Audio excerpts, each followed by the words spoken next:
Dari seputar informasi aturan tata ruang, pemerintah berencana memperkecil luas bangunan dan luas tanah ruang bersubsidi. Rencana ini menuai pro kontra di kalangan masyarakat seperti faktor kenyamanan dan biaya produksi.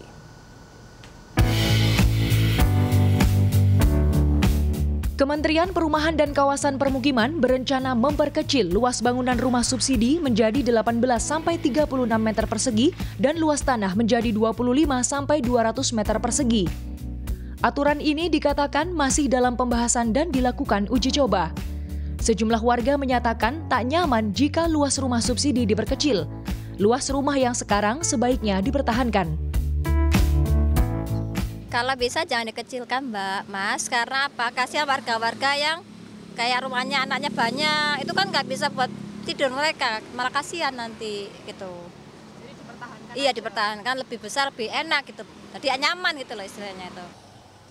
Kemungkinan pemerintah ada pertimbangan lain kalau berhubung masalah biaya, cuma kita sebagai warga biasa, warga kecil ya sulit sekali, apalagi keluarga juga paling enggak 2-3 anak. Kasihan masih paling besar masih SMP gitu, yang paling kecil masih TK. Kasihan loh. Ya kurang nyaman, kurang suasananya itu kurang mendukung. Jika luas bangunan dan tanah dipaksakan untuk dikurangi, arsitek menyebut ada beberapa strategi desain, misalnya menggunakan konsep open plan atau membuat beberapa ruangan dalam rumah menjadi sebuah ruangan tanpa adanya dinding pemisah.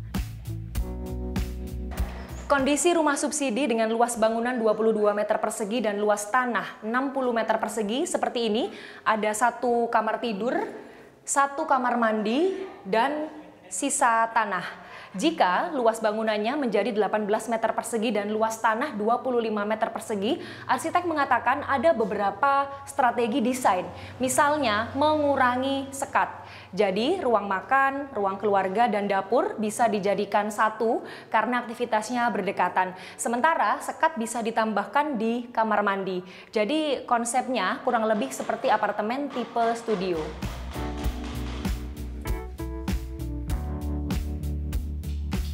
Dosen arsitektur Universitas Kristen Petra Surabaya, Bramasta Putra Rediantanu mengatakan, dalam perspektif pemerintah, mengecilkan luasan rumah subsidi bisa menghemat biaya dan menghasilkan rumah yang lebih banyak.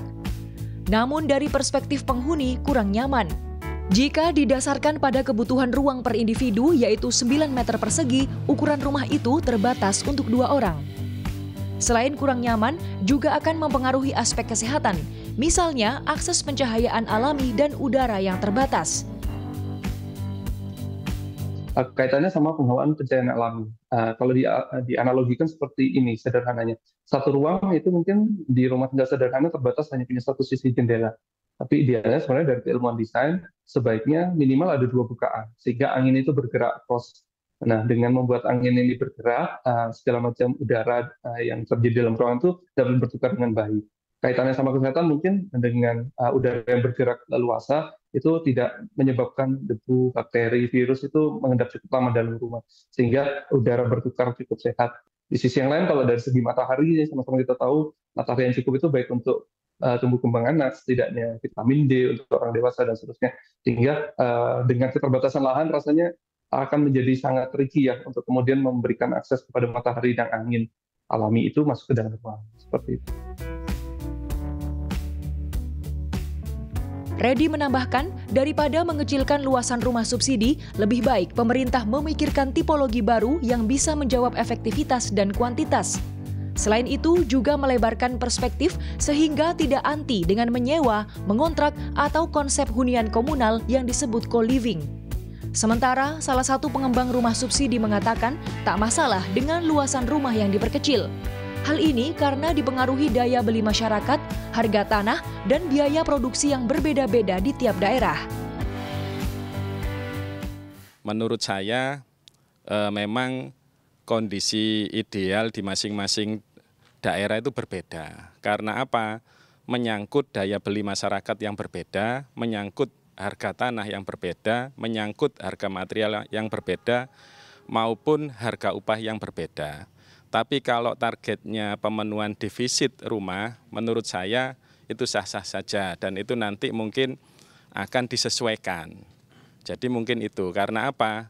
Rumah merupakan kebutuhan primer daripada orang tinggal menyewa atau di rumah rusun. Jadi lebih baik mungkin punya rumah sendiri, mungkin itu.